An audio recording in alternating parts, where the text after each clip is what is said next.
Doug Stewart Show, and I'm your boy Doug Stewart. Thank you for joining me. Yes! How you doing? How you doing? What's up? Great weekend in sports. Fantastic weekend in sports. And I'm going to talk about a couple of things that we had go on. And I mean it. I mean a fantastic weekend in sports. A lot of things. We were across the board, across the gamut. And different sports. Basketball, baseball, football, boxing even a little bit mixed in there.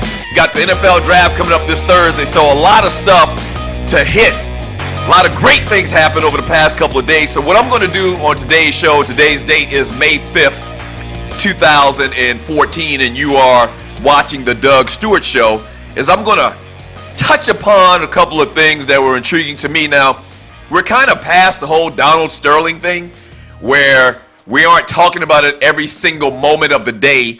It's kind of like a secondary story right now. There's fallout from it still. The Clippers actually just won their series, so they're going to advance in the playoffs. But him and what happened with his side chick, and people really aren't really talking about a lot of that anymore, so that's a good thing. But what I want to talk about is 4 topics, all right? The 4 topics I'm going to hit today are the NBA, the fight this past weekend with Floyd Mayweather Jr. and Marcos Maidana, as well as the NFL draft, and then you can guess what the last one is. I'll keep you intrigued about that for a couple of minutes, though. But let's talk about the NBA playoffs, and you are watching the Doug Stewart Show.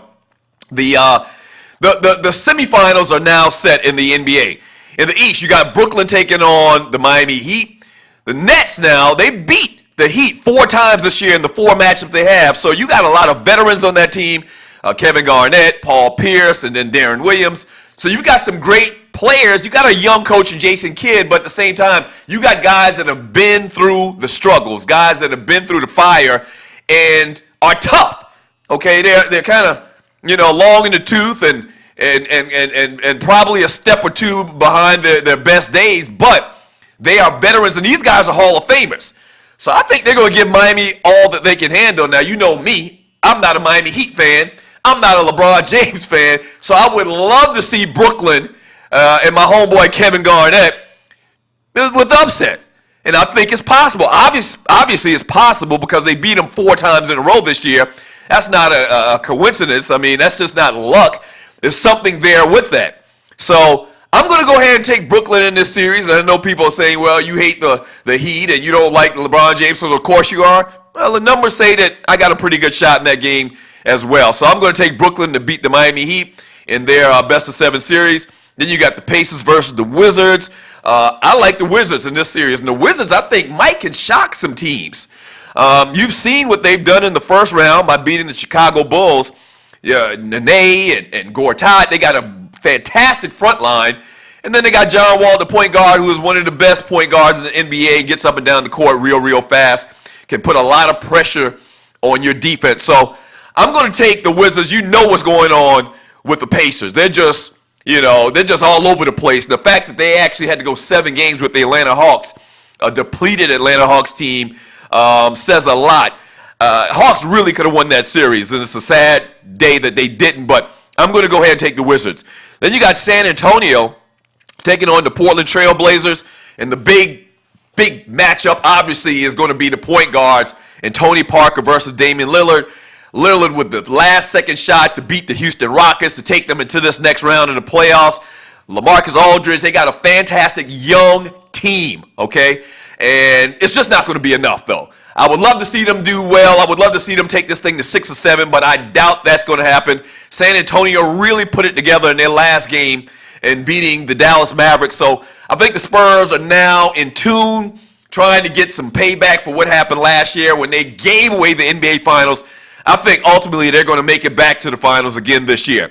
And in the last game in the Western Conference, you got OKC taking on the Clippers. And wow, Russell Westbrook, triple-double in the last game against the Memphis Grizzlies to advance into this round. Fantastic player. You know what Kevin Durant's going to do. He's going to win the MVP. As a matter of fact, at this time, they will have already announced the MVP, I believe, tomorrow or maybe even today. So Kevin Durant, Westbrook, fantastic players. I think they get it done against the Clippers. Clippers just seem like they're missing something. I've talked about this before with somebody. I like DeAndre Jordan, but he's just not that scoring threat down in the paint. I think that to have your big three, they don't really have a legitimate big three for the Los Angeles Clippers right now. They got Blake Griffin. Obviously, he's one part of it. And then they've got Chris Paul. He's the other part. Not sure about DeAndre Jordan yet. Not enough to take on and beat Oklahoma City, so I'm going to take the Thunder and that. Topic number 2 on this Funky 4 is the fight this weekend. Now, people that listen to the show, to the 2 Live Stews, know that I'm a huge boxing fan. As a matter of fact, boxing is probably my second favorite sport behind football, and then subsequently followed by basketball and then baseball. But I absolutely love the sweet science, and Floyd Mayweather Jr. once again defends his crown, unifies his belts in beating Maidana. I think the fight was pretty much one-sided. Now, Maidana did put a lot of pressure on him, okay? He put a lot of pressure on him. He threw a lot of punches. As a matter of fact, he threw double the punches that Floyd threw, so he was very active. He threw double the punches, but Floyd landed more punches. Even though Maidana threw more or doubled the punch count of Floyd Mayweather Jr., Floyd still landed more blows. So that'll tell you how the fight was. Floyd was very concise, and he landed punches, bottom line. And Maidana, I hate watching him fight, man, because he's an ugly fighter. Fights like a girl, you could say, with that overhand right coming over the top, coming down like a hammer on top of Floyd Mayweather. It worked for him against Bronner his last fight. But Floyd's just too talented, and I really don't see Floyd Mayweather Jr. losing in his career because I think he's arrogant enough to bow out before he loses a fight. Now, a lot of times what happens is the money's so big that guys don't buy out because they can still make money. And you have to lose a couple of fights before you realize that you're really not competitive and that you're not going to win, that you're embarrassing yourself. But as long as you're making money, it's hard to walk away undefeated. So I think Floyd might be arrogant enough where he could do it because I think he loves the fact that his record is untainted. So I don't see anybody beating Floyd Mayweather Jr. Right now, Pacquiao's lost a couple of steps, struggled in the win against Bradley. Bradley gave him another great fight, even though Pacquiao won the fight.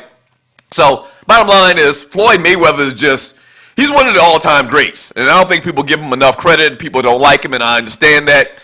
I mean, when you come to the ring with Justin Bieber, which was one of the funniest things about this fight, that says a lot about you and the showmanship that you are. The guy came to the ring with a circus, as a matter of fact, and Justin Bieber and Lil Wayne. So I absolutely love Floyd. I think that he's going to go down as one of the greatest to ever do it, as I said before. All right, the draft is this Thursday. This is topic number 3 in the Funky 4, and you are watching the Doug Stewart Show.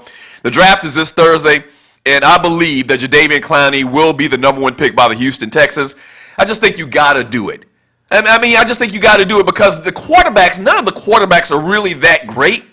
I think the quarterbacks are good, but none of them are what you would call a franchise quarterback. So why take one of them with the first pick in the draft? Now, somebody I do think that could be a franchise quarterback if I had to choose out of all these guys is Johnny Manziel.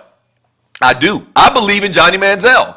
I think that he has that it factor. I think that he has that winner's mentality about himself. If he can stay, from getting injured because of his slight frame and run around and slide down and get down and protect himself, I think Johnny Manziel could be the guy that you would call a franchise quarterback down the road. To hell with his size, he's a fantastic football player. But I think you got to go with Jadeveon Clowney. And my thinking beyond that, I don't know if you've ever heard me on the show talk about it. But in a situation like this, you have to take the best player on the board, okay? And if you're a GM, okay, if you're a scout and you're in combination with your GM and you're deciding on the first pick in the NFL draft, I think you have to look at it like this. Is this the guy that if we take, even if he fails, people are going to say, you had to take him? And I think that's Jadeveon Clowney. I don't think anybody after the fact 5 years from now would say, oh, the Texans should have taken somebody else. They shouldn't have taken Jadeveon Clowney. That's just not the case. You have to take Jadeveon Clowney because he's the safest pick, and he could be a very special player in the NFL, so I think you got to do that. And the fourth topic, in the funky four topics on the Doug Stewart Show, is, I'm not even going to spend a lot of time on this, man, is Jameis Winston. Come on, bruh. Come on, bruh. Crablegs. You stole some damn crab legs? What? Now there's always two sides to the story, but even his side to the story, whatever it may be, and I've read a couple of things, isn't good enough, okay? You're the Heisman Trophy winner. You just beat a rape case, okay? And I don't even know if beat is the right term to use, but you eluded a rape case where it could have ended your career, put you in jail. You beat it. You're good. You're going to be the first pick in the NFL draft next year, basically. If you would have came out this year, you probably would have been the first pick this year. With all that going on, you going to steal some crab legs, son? Are you kidding me? Some crab legs? Crab legs? I hate to judge, and I really kind of left this alone all week. I didn't want to do a special show on it because I just like, come on, man, you gotta be kidding me. The fact, if he really, truly intended to steal these crab legs, he's got a problem. He's sick, okay? He's probably one of them smeptomaniacs. What is it? Kleptomaniacs. He's a klepto. If you stole some damn crab legs and you're Jameis Winston, you gotta be one of them kleptos. Alright, I hope you're not a klepto, man. But that's come on, brother. You gotta get together. You under a magnifying glass. Hold it together.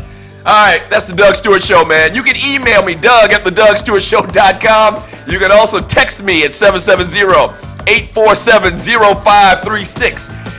Like the show, retweet the show, share it, and the big thing is to subscribe to the show right there, man. It's the funnest show on the internet. Sports talk with hot sauce. It's the Doug Stewart Show.